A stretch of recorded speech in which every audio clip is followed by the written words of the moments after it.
Sa bawat barkadahan, may secret language na mas malala pa sa Morse code, lalo na kapag tungkol kay crush.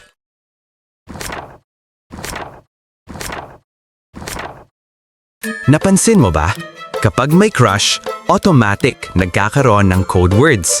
Biglang nagiging Project A, Apple, Chicken Joy, o minsan, assignment.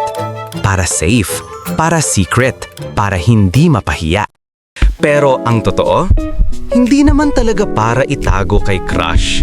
Para itago sa sarili.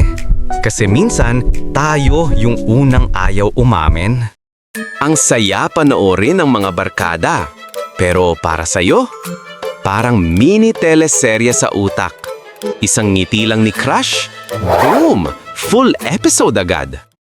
Pero eto ang mas astig. Sa simple code words, doon mo malalaman kung gaano ka-special sa barkada. Kasi only real friends memorize your crush's entire encyclopedia.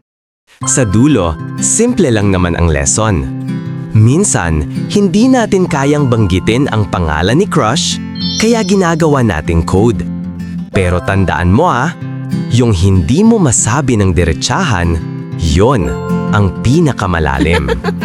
Kung may code word ka rin dati, aminado ako, parehas tayo.